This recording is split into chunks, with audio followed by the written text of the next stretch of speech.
एक जानशीन के बारे में इरशाद फरमाया, कयामत तक के हालात से लोगों को आगाह फरमाया, ये सब कुछ किया। यहां पर एक बात आवाज़ें करना चाहता हूं, सल्लल्लाहु अलैहि मोहम्मद वाले मोहम्मद पर।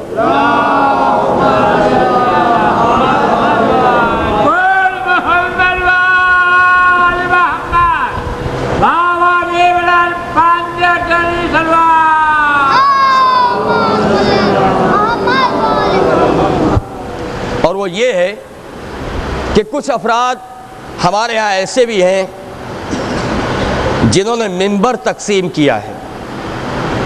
अजीज़ ज़रा इस नुक्ते को मैं वाज़ेह कर दूँ, ज़िमनन बात आ गई है, चूँकि गदीर में मिंबर बन रहा है लिहाजा वाज़ेह हो जाए तो बात अच्छी तरह सबके समझ में आ जाए। मिंबर को बांटा है क्या? गदीर में जो मिंबर बना वो अली का है। गदीर में जो मिंबर बना वो अली का मिंबर है। अजीज़ों, वो अली का मिंबर नहीं है। जो ये कहता है कि वो अली का मिंबर है, गोया उसने रसूल और अली में तकसीम कर दी।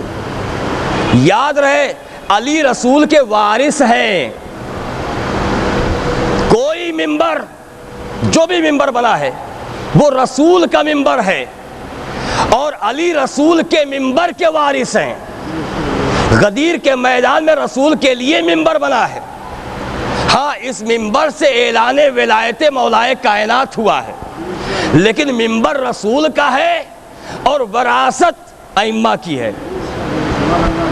लिहाजा कोई मिंबर ये ना कि ये रसूल का मिंबर वो अली का मिंबर। रसूल और अली में कोई चीज़ बटी हुई नहीं है। अली हर चीज़ के वारिस है जो रसूल की चीज़ है। और अगर हम ये कह दें तो लोगों को कहने का मौका मिल जाएगा कि इनके पास अली का मिंबर, हमारे पास रसूल का मिंबर है। मिंबर एक ही मिंबर तकसीम नहीं हो सकता। जिस तरीके से शरीयत इस्लाम की कोई चीज़ तकसीम नहीं हो सकती, वैसे मिंबर भी तकसीम नहीं हो सकता। मिंबर रसूल है। अब अगर कोई ये कहता है, लोगों ने इससे ये कहना शुरू किया कि अली के मिंबर से फज़ाइल अली बयान करो, रसूल के मिंबर से शरीयत बयान करो, वाज़ व नसीहत करो, तो सुनो, ये बटा हुआ मिंबर नहीं है। ये आपके नाकिस जहन की पैदावार है। जो आपने कहा अली का मिंबर वो, रसूल का मिंबर ये, यानी दो मिंबर किया कि जिससे फज़ाइल अली बयान हो वो अली का मिंबर और जिससे नसीहत की जाए वो रसूल का मिंबर। तो ऐसा नहीं है अजीजों, रसूल ने बारहा अपने ही मिंबर से फजीलत अली बयान की है।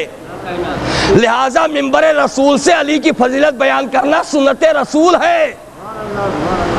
इसके लिए कोई अलग मिंबर नहीं आएगा। और ये मिंबर बांटने की कोशिश न कीजिएगा।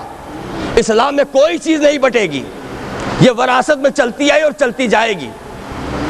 हर मिंबर मिंबर रसूल है।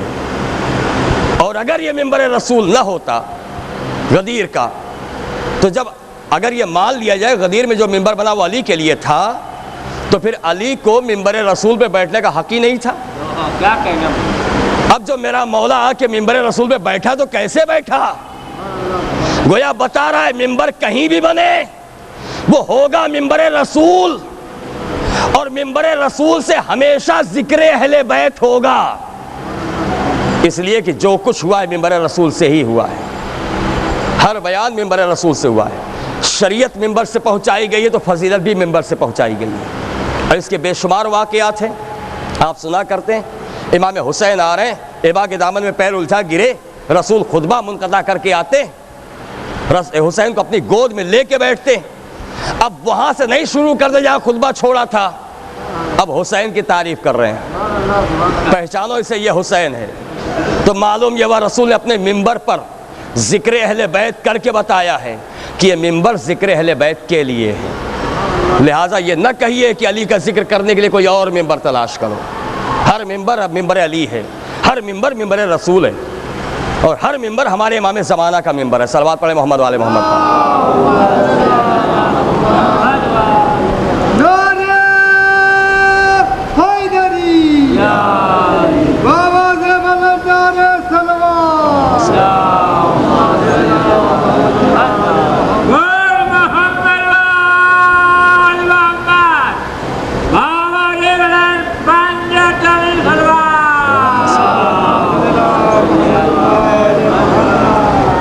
आपने खुतबा इरशाद फरमाया, और खुतबा इरशाद फरमाने के बाद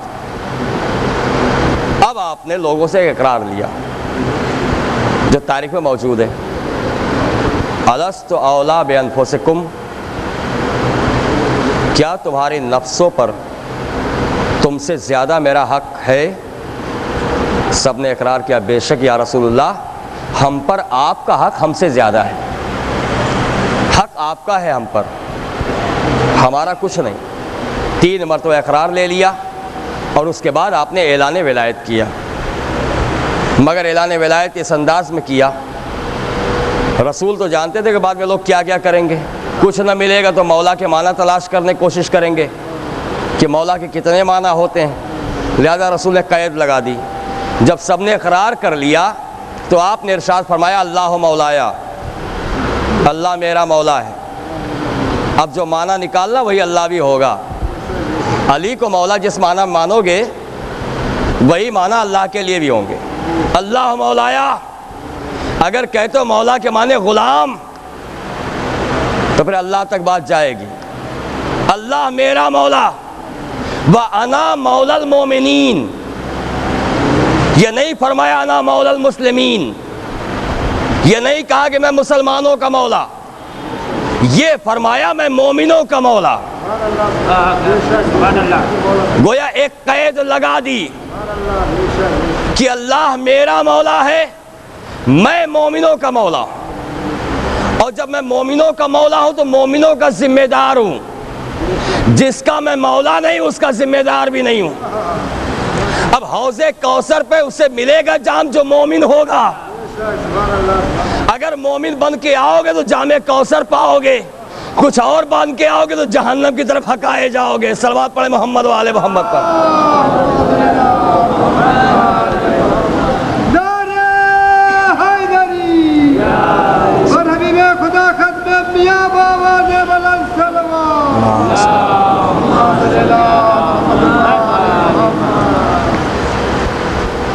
अना मौलल मोमिनीन, मैं मोमिनों का मौला।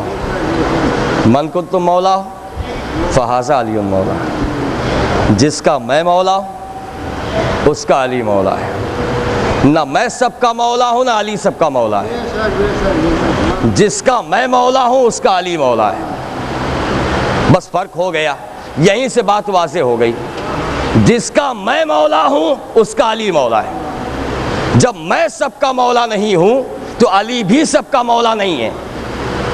अब मानने और ना मानने से फैसला हो गया। अली को उन सब लोगों ने मौला माना जिन्होंने रसूल को मौला माना था, और जिन्होंने अली को मौला नहीं माना साबित हो गया इन्होंने कभी रसूल को भी मौला नहीं माना था। तो जिन्होंने कभी रसूल को मौला नहीं माना वो अली को क्या मौला मानेंगे। इस ऐलान के बाद फौरन आपने दुआ की। हर तारीख में ये दुआ लिखी गई, अल्लाहुम्मा वाले मन वाला वाद मन आदा मंसुर मन नसरा वक्जुल मन खजला। ए मेरे परवरदिगार, उसे दोस्त रख जो अली को दोस्त रखे, उसे दुश्मन रख जो अली को दुश्मन रखे, उसकी मदद कर जो अली की मदद करे, उसे जलील कर जो अली को जलील करना चाहे। ये दुआए रसूल अली के हक में हुई। इस दुआ के बाद आपने अपने खुतबे को आगे बढ़ाया। यहीं पे नहीं ठहरे, अल्लामा मजलिसी ने पूरा खुतबा तफसील से लिखा है। इस खुतबे को आगे बढ़ाते हुए फरमाया कि देखो शरीयत मैंने पहुंचाई, डराने वाला मैं हूं, हिदायत करने वाला अली है, और अली के बाद अली के दोनों बेटे हिदायत करने वाले हैं। इन दोनों बेटों के बाद हुसैन की ज़ुर्रियत से अल्लाह 9 इमाम पैदा करेगा जो एक के बाद एक हिदायत करते रहेंगे। तुम कहीं भी सवाल करोगे जवाब न पाओगे, इनके आस्थाने पे आओगे तुम्हारे मसाइल हल हो जाएंगे। और फिर पैगंबर इस्लाम ने इमाम आखिर के बारे में पूरे सिफात बयान किए कि वो कौन है, क्या है, अल्लाह उसके जरिए क्या क्या काम अंजाम देगा। तुमको जो मोहलत मिलती जा रही है सबका इंतकाम वो आखिरी लेगा। अल्लाह ने उसको इंतकाम के लिए रखा है। 12 इमाम के बारे में तफसील से बयान करने के बाद अब आप फरमाते हैं कि मेरे सामने सब के सब आओ और आके बैत करो। मगर इस बैत पे एक अजीब कैद लगाई रसूल ने। क्या फरमाया? पहले मेरे हाथ पे बैत करो, फिर अली के हाथ पे बैत करो। पहले मेरे हाथ पे बैत करो, फिर अली के हाथ पे बैत करो। इस बैत से मुराद क्या थी जो इस तरीके से बैत करवाई रसूल ने? गोया अपने हाथ पे बैत करा के ये बताना चाहते, देखो गोया पहला अहद तुम्हारा मुझसे है, अली की खिलाफत के इकरार का अहद तुम मेरे हाथ पे बैत करके कर रहे हो। अगर तुमने इस अहद को तोड़ा तो मैं तुमसे सवाल करूंगा। बात सिर्फ अली पे नहीं ठहरेगी, अली की खिलाफत के मामले में जामिन मैं हूं, लिहाजा पहले मेरे हाथ पे बैत करो, फिर अली के हाथ पे बैत करो। आए सब ने आके बैत की, और बैत करने के बाद 3 दिन तक पैगंबर इस्लाम गदीर में ठहरे। बैत होती रही। जब बैत हो चुकी, अली के लिए खैमा नस्ब किया गया। खैमे में अली को बिठाया और फरमाया सब जाओ और जा करके अली को मुबारकबाद दो और अली को अमीरुल मोमिनीन कहकर सलाम करो।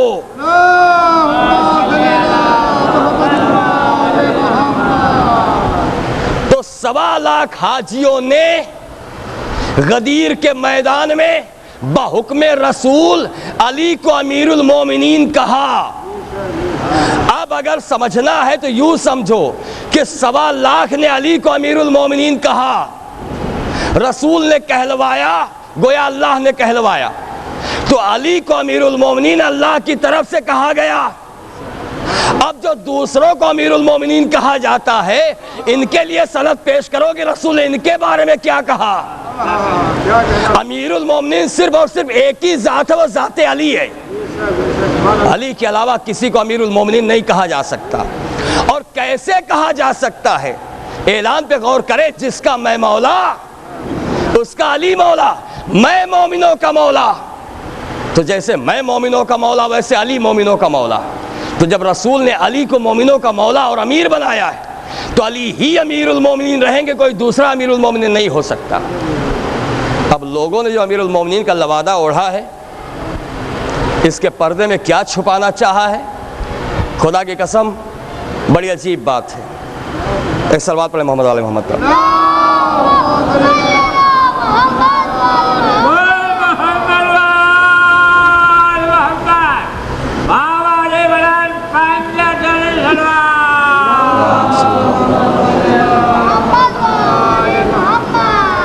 इसको ज़रा सा भी थोड़ी देर बाद वाज़ेह कर देता हूँ। अभी इस गदीर के वाक़े को ज़रा सा आगे बढ़ा दूँ। जब सारे असहाब ने, सारे मुसलमानों ने जा कर के अली को मुबारकबाद दी और अमीरुल मोमिनीन कह के सलाम किया, और सब ने लिखा है कि बड़े एहतमाम के साथ हज़रत उमर ने अली को मुबारकबाद दी। उनके अल्फाज भी मौजूद हैं, मुबारक हो या अली इब्न अबी तालिब, आज से आप मेरे और तमाम मोमिनीन व मोमिनात के मौला हो गए। मुबारकबाद दी, मुबारकबाद का काम पूरा हो गया। अब रसूल ने अपनी तमाम अज़वाज को हुक्म दिया, जाओ अली को मुबारकबाद दो, अमीरुल मोमिनीन कह के सलाम करो। ये पहला मौका था जब अज़वाज के सामने इतनी बड़ी बात आई। जाओ मुबारकबाद दो, अमीरुल मोमिनीन कह के सलाम करो। हर एक बीवी को आना पड़ा, मुबारकबाद भी दी, अस्सलाम अलैकुम या अमीरुल मोमिनीन। तमाम उम्मुल मोमिनीन ने अमीरुल मोमिनीन को सलाम किया। अब यहाँ से दर्जा समझे कि अली का दर्जा क्या है। सलवात पढ़े मोहम्मद वाले मोहम्मद का।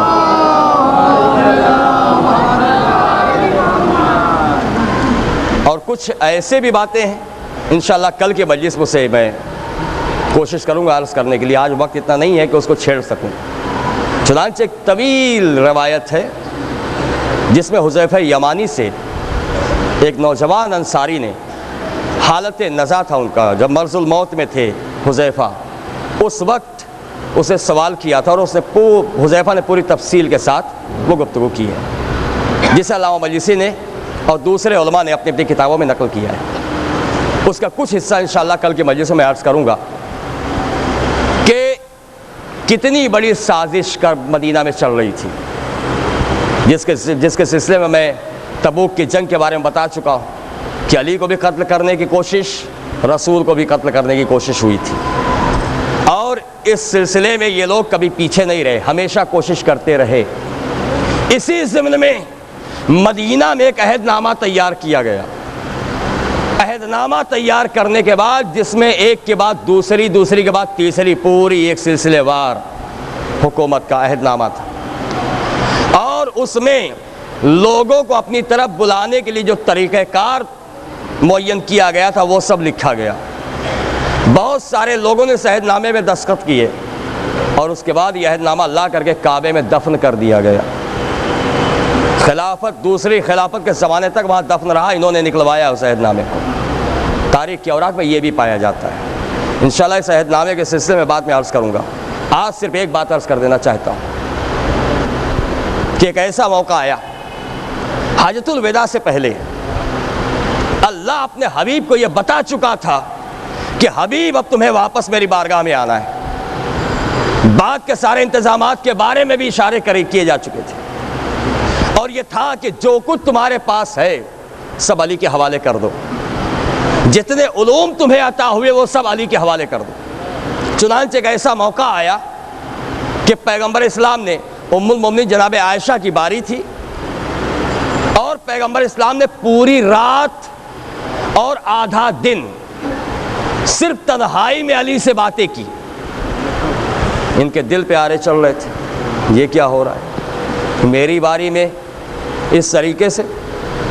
और अब उस वक्त ताकीदी हुक्म था कि हमारे करीब कोई ना आने पाए, लिहाजा करीब कोई नहीं जा सकता था, जा भी नहीं सकती थी। जब ये राज की गुफ्तगू तमाम हुई तो बड़ी बेकरारी के साथ आई। ये क्या राज की बात थी, मुझे भी शरीक कर लिया, मुझे भी बताइए। बड़ी नेकी के साथ इन्होंने सवाल किया कि अगर कोई हुक्म है इसमें तो मैं पहले उस पर अमल करके सवाब क्या हासिल कर दूँ। पैगंबर इस्लाम ने फरमाया यह राज इसे फाश कर दोगी तुम। कहा नहीं, फाश नहीं करूँगी। अहद किया, कहा मुझे मालूम तो फाश करोगी राज।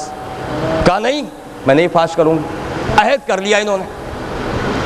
हज़रत ने बताया, अजीज़ो कुरान मजीद में जो सूरह तहरीम में जिस राज की बात है, मैंने इशारतन उस दिन अर्ज़ कर दिया था, क्योंकि हर बात हर मौके पे नहीं कही जा सकती। हमारे अइम्मा की तफासीर में ये बात मौजूद है कि यही राज था जिसके फाश करने पर खुदावंद आलम ने इस तरह से डांटा था। वो राज रसूल के बाद के निज़ाम के लिए था। पैगंबर इस्लाम ने थोड़ी सी बात इन्हें बता दी, मालूम था कि राज फाश होगा। इन्होंने बेकरारी में सबसे पहले अपनी दोस्त उम्मुल मोमिनीन जनाब हफ्सा को बताया, फिर इसके बाद दोनों ने अपने बाप को बताया और यह राज फाश हो गया। काफ़ी लोगों तक ये बात पहुंच गई। इस राज के फाश हो जाने के बाद पैगंबर इस्लाम 1 महीने तक उम्मुल मोमिनीन जनाब आयशा के हुजरे में नहीं गए, उम्मे सलमा के हुजरे में क़याम करते रहे। गैज़ व गज़ब का यह आलम। जब यह कैफियत हुई तो इन्होंने आकर के ये दरियाफ्त किया कि आखिर आप मुझसे नाराज़ क्यों हैं, क्या गरज, क्या बात है। पैगंबर इस्लाम ने फरमाया तुमने राज फाश कर दिया ना, जिसके लिए हमने मना किया था। अब ये बड़ी जब बातें हुई तो पैगंबर इस्लाम ने फरमाया मेरी तमाम बीवियों को बुलाओ। सारी बीवियाँ उम्मे सलमा के हुजरे में, सारी बीवियाँ जब जमा हो गईं, उस वक्त पैगंबर इस्लाम ने फरमाया तमाम बीवियों के लिए अली को बुला के बिठाया और ये फरमाया कि तुम सब याद रखो कि मेरे बाद तुम सबको अली की इताअत करना होगी। अली जो कहे वो तुम्हें करना पड़ेगा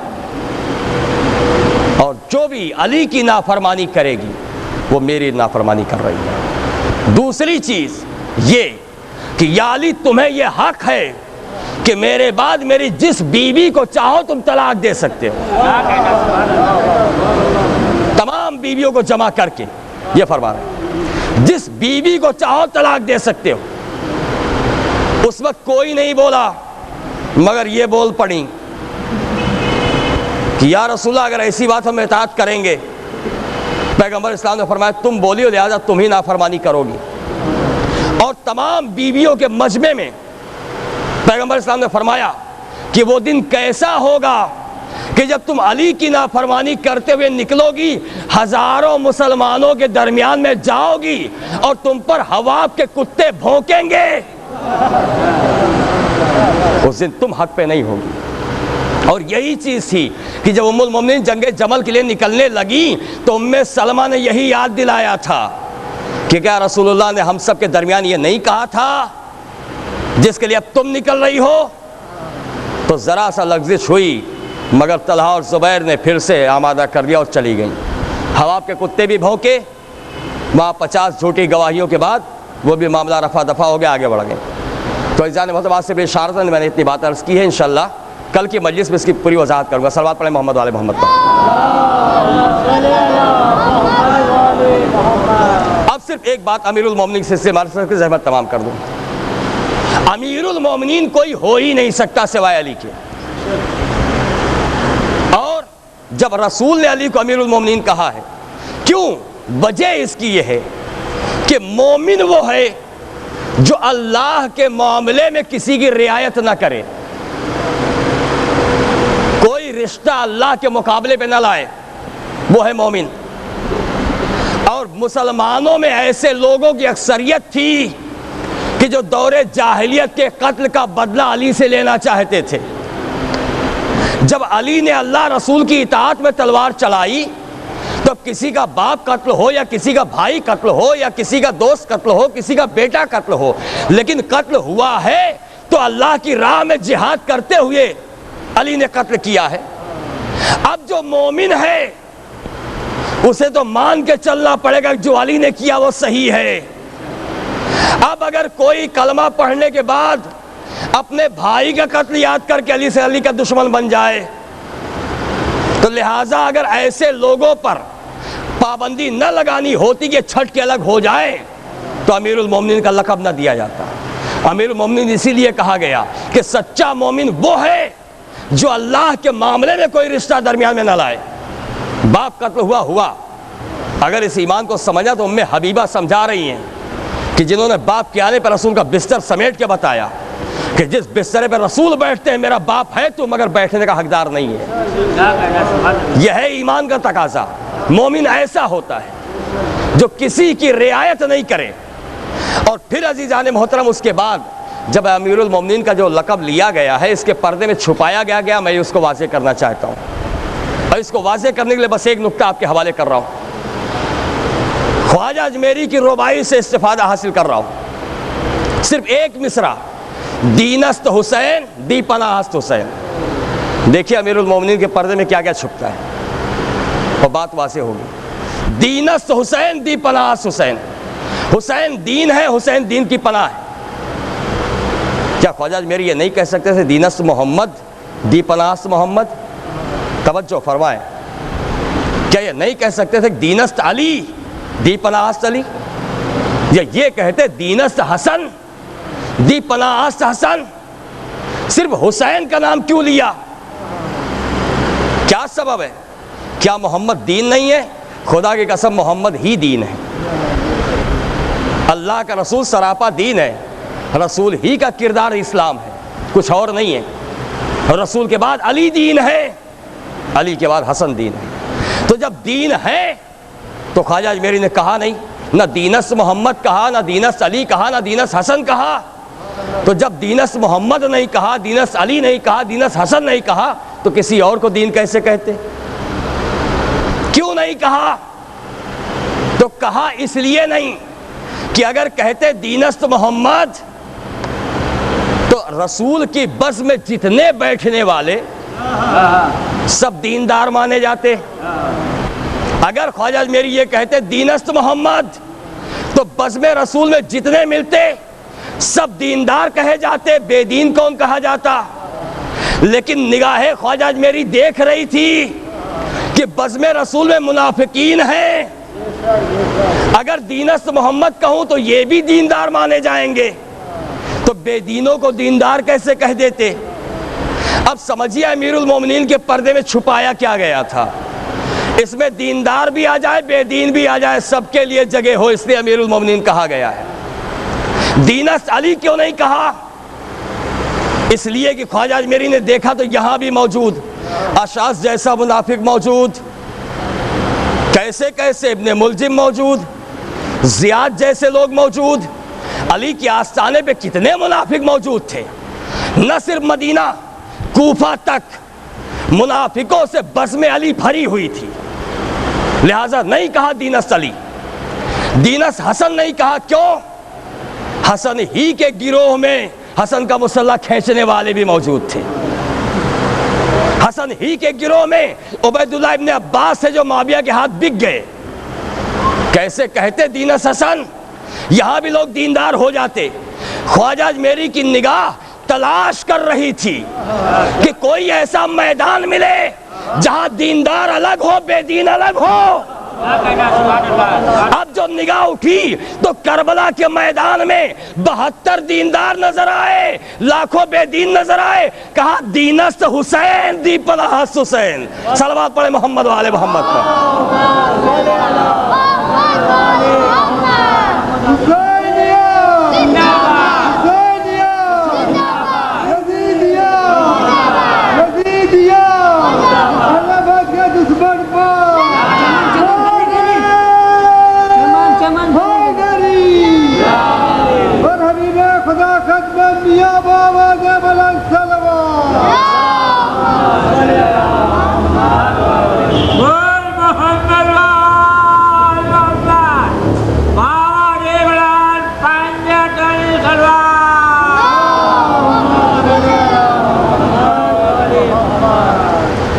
करबला में आकर के ख्वाजा अजमेरी ने जो देखा तो मेयार दे दिया कि दीन हुसैन है।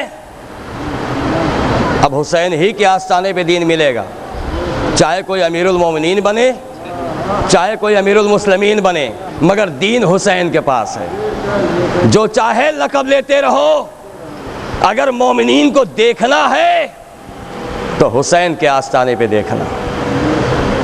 हुसैन के आस्थाने पे मिलेंगे जो मोमिनीन हैं।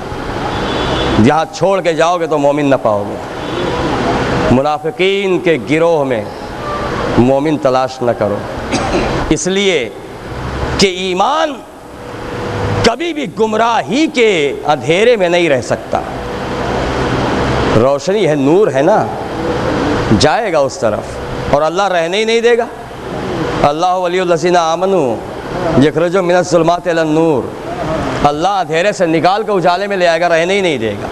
चुनांचे उतने बड़े गिरोह में जहां नूरे ईमान था, उसने भी रहना गवारा नहीं किया। सुबह आशूर हुर घोड़े को एड़ लगा के चल के बता रहा है कि बेदीनों से निकल के दीनदार की सफ में जा रहा हूं, ताकि मेरा भी शुमार अब दीनदारों में रहे कि मैं दीनदार हूं।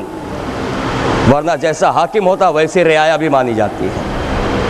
हाकिम के साथ उसके हम ख्याल बन के रहने वालों का यही अंजाम होता है। तो करबला हद फासिल है, जहां से पहचाना जाता है कि दीन कहाँ है और दीन का दिखावा कहाँ है, हक कहाँ है, बातिल कहाँ है। करबला न सिर्फ हुसैन और यजीद की जंग है, बल्कि करबला आदम से लेकर के कयामत तक के लिए हक व बातिल की जंग है। जब चाहो करबला को मेयार बना लो, हक अलग नजर आएगा, बातिल अलग नजर आएगा। करबला कोई एक छोटी सी जंग नहीं है, करबला दो शाहजादों की जंग नहीं है। करबला जंग है इब्राहिम से नमरूद की, करबला जंग है मूसा से फिरौन की। करबला कोई ऐसी वैसी जंग नहीं है। करबला जंग है मोहम्मद से अबू जहल की, करबला जंग है अली से माविया की, करबला जंग है हुसैन से यजीद की। ये सिर्फ इतना ही नहीं है, हमेशा के लिए हक व बातिल के लिए जंग है करबला। इस जंग में ये पता चलता है कि हक किस चीज़ को कहते हैं, बातिल किसे कहते हैं, और हक के परिस्तार कैसे होते हैं, ये करबला ने बताया है। हक के परिस्तार का अंदाज क्या होता है, ये करबला ने बताया है। ये हक की परस्ती में किसी भी दीवार को अपने सामने टिकने नहीं देते। जब हक इनके सामने नुमाया हो जाए तो फिर कुछ भी सामने आए सबको ठोकर मार के चलते हैं। करबला का मैदान हमें यह बता रहा है, एक एक किरदार करबला के मैदान का आप पढ़ के देखिए। जिस किरदार को भी पढ़ेंगे वहां से आपको अपनी पूरी हयात के लिए दर्स मिलेगा। करबला मशअल राह है। कोई ऐसा मसला नहीं आएगा जिंदगी में जिसका हल करबला में ना मिले। कोई ऐसा मोड़ नहीं आएगा जिंदगी में जिसके लिए करबला जवाब न दे रहा हो। करबला की जंग ने हमेशा के लिए वाज़ेह कर दिया, हुसैन का किरदार ही दीन है। हुसैन का उठना, हुसैन का बैठना, हुसैन का चलना फिरना, ये सब दीन है। बस जाने मोहतरम चंद फिक्र मसाइब के अर्ज़ करूँगा। दीन है, और इस दीन को क्या समझा है। आज हमारे नज़दीक दीन की कितनी अहमियत है। खुदा की कसम सुबह शाम करबला को याद किया करो, और जब करबला याद कीजिए तो उस वक्त एक चीज़ पे ज़रूर गौर कीजिए कि हुसैन ने इतना सब कुछ लुटा के क्या बचाया है। जिस चीज़ को हुसैन ने बचाया है वो कितनी कीमती चीज़ है। क्या नहीं हुसैन ने लुटाया, क्या ऐसी चीज़ है जो हुसैन ने अपने पास बचा के रखी हो। अब्बास जैसा भाई, अली अकबर जैसा बेटा, अली असगर जैसा शशमाहा, क्या बचाया मेरे मौला ने अपने पास। कुछ नहीं बचाया, सब लुटाया है। इस्लाम बचाया है।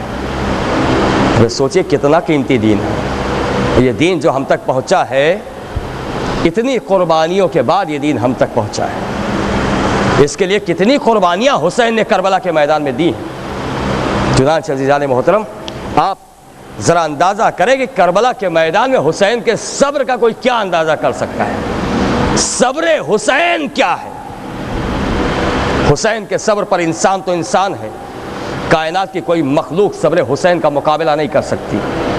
कोई मखलूक, न ज़मीन मुकाबला कर सकती, न आसमान मुकाबला कर सकता है, न इनके साकिनान मुकाबला कर सकते हैं जो सब्र हुसैन करबला में है। आप अंदाज़ा कर सकते हैं। एक वाक़े की तरफ इशारा करूँ आपके लिए, अंदाज़ा कीजिए।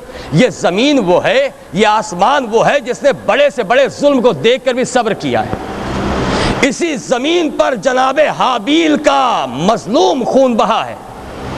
ज़मीन ने सब्र किया है उस बहते हुए खून पर। ये वो ज़मीन है, किसी ज़मीन पर जनाबे नूह को पत्थर मारे गए, खून बहा। इस ज़मीन ने उस खून को भी बर्दाश्त किया है। ज़मीन का सब्र कितना है। ये ज़मीन वो ज़मीन है, किसी ज़मीन पर जनाबे इब्राहीम को आग में डाला गया, ज़मीन ने इस पे भी सब्र किया है। ज़करिया को आरे से चीर के 2 टुकड़े किया गया, ज़मीन ने इस पे भी सब्र किया। यहिया इसी ज़मीन पे कत्ल हुए, खून बहता रहा मगर ज़मीन सब्र करती रही, आसमान सब्र करता रहा। और इससे आगे बढ़ के ज़रा सोचिए कि करबला के मैदान में खून बह रहा है, ज़मीन सब्र कर रही है। कासिम का खून बहा, अभी ज़लज़ला नहीं आया। अब्बास का खून बहा, ज़मीन अभी साकिन है। अली अकबर का खून बह गया, ज़मीन साकिन है। मगर एक ऐसा मजलूम आया, एक ऐसा खून करबला में बहा। वो कौन? जब हुसैन की गोद में 6 महीने का बच्चा आया। आप सुनते ना वाक़े को कि जब हुरमुला का तीर चला, हुसैन ने बहते हुए खून को अपने चुल्लू में लिया, और चुल्लू में लेने के बाद चाहा कि आसमान की तरफ फेंके, आसमान ने दुहाई दे दी। अब तक के खून पर सब्र करने वाले आसमान ने कह दिया ये बर्दाश्त नहीं हो सकता। जमीन ने दुहाई दे दी, मौला अगर एक कतरा आ गया तो सुबह कयामत तक एक दाना पैदा नहीं होगा। खूने अली असगर का बर्दाश्त करना ना आसमान के बस में है ना जमीन के बस में। कितना बड़ा साबिर मेरा इमाम कि उस अली असगर का खून अपने चेहरे पे मल के आवाज देता है कि इसी हालत में अपने नाना से मुलाकात करूं। अजीजों, कितनी बड़ी मजलूमी हुसैन की है, आप अंदाजा कर सकते हैं। जरा सा उस कैफियत से गुजारना चाहता हूं आपको। नन्ना सा लाशा लिए हुए मेरा मौला आया पुश्ते खैबा पे, आ करके हुसैन मजलूम ने जो कब्र बनाई, आपने कभी तसव्वुर किया? हुसैन गवारा नहीं करते थे कि अपने 6 महीने के बच्चे को जलती जमीन पे लेटाए। एक हुज्जत तमाम करने की बात थी। सवाल आप था तो थोड़ी देर के लिए जमीन पे लेटाया था, मगर अब हुसैन इसे गवारा नहीं कर सकते थे कि अपने 6 महीने के बच्चे के लाशे को जमीन पे लेटा दे। इतनी जलती हुई जमीन पर अपने अली असगर के लाशे को नहीं रखा। कैसी मजलूमी थी मेरे मौला की कि गोद में अली असगर का लाशा रखा और जुल्फिकार से कब्र अली असगर बना रहे थे, रोते जा रहे थे, कब्र बनाते जा रहे थे। यह ऐसी मजलूमी का आलम था कि जुल्फिकार रो पड़ी। इमाम ने सवाल किया क्यों रोई? जवाब देती है मौला मुझे नहीं मालूम था कि मुझे यह काम भी अंजाम देना पड़ेगा। अली असगर की कब्र बन गई। कितना बड़ा जुल्म अली असगर पे हुआ अजीजों, कब्र बन गई। 11 मुहर्रम को पिसरे साद ने यह ऐलान कर दिया कि जिसने जिसे मारा है उसका सर कलम करके ले ले, ताकि हाकिम के पास जा करके अपना कारनामा बयान करते हुए इनाम हासिल कर सके। बस कमर से खंजर निकलने लगे, शोहदा के सर जुदा किए जाने लगे। एक एक शहीद का सर जुदा हो रहा है। हुरमुला चारों तरफ दौड़ रहा था, दौड़ते हुए अली असगर का लाशा तलाश कर रहा था। जब नहीं मिला पिसरे साद के पास आया। ओ पिसरे साद, सबसे बड़ा काम तो मैंने अंजाम दिया, नन्हे से बच्चे पे तीर मारा था, उसका लाशा मुझे नहीं मिल रहा है। किसी ने बताया हुसैन उसे ले जाके पुश्ते खैमा पे दफन कर चुके हैं। अजीजों, रात में आंधी आ चुकी थी। मौला की शहादत के बाद आसमान से खून बरसा था, आंधी आई थी, खैमे जल चुके थे, निशान खैमा मिट चुके थे। लिहाजा अंदाजा नहीं किया जा सकता था कि कब्र अली असगर कहाँ पे है। बस ये तरकीब सोची गई कि नेज़ा बरदार कांधे से कांधा मिला के खड़े हो जाए, जमीन पे नेज़ा धसाते जाए और अली असगर की लाश तलाश करते जाए। चुनांचे जब नेज़े जमीन में चुभोए जाने लगे, फिजा ने देखा, दौड़ के रबाब के पास आई, बीबी आपके बच्चे की खैर नहीं, लाशा तलाश किया जा रहा है। इधर रबाब दौड़ी, उधर एक जालिम का नेज़ा जमीन में जो धसता चला गया। अब जो नेज़ा बाहर आया, नन्हा सा लाशा नेज़े में उलझा हुआ। ज़ैनब दौड़ के रबाब के सामने खड़ी हो गई। ए भाभी, ये मंजर देखा न जाएगा। जालिम ने सरतन से जुदा किया, रबाब लिपट गई। ए बेशहज़ादी, ये कितना बड़ा जुल्म है। सब एक बार नहर किए गए, मेरा बेटा 2 बार नहर।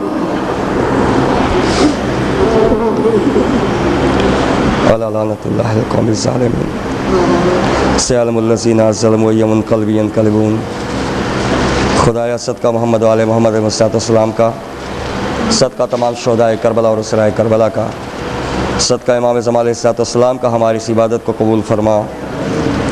तमाम हाज़िरीन मजलिस की जो भी हाजात और आरज़ू उन सबको पूरा फरमा। तमाम मोमिन मोमिनात जहाँ जहाँ आबाद हैं सबके जान माल इज़्ज़त आबरू की हिफाजत फरमा। जो लोग मक़रूज़ उनके कर्ज़ को अदा फरमा, जो परेशान हाल उनकी परेशानियों को दूर फरमा।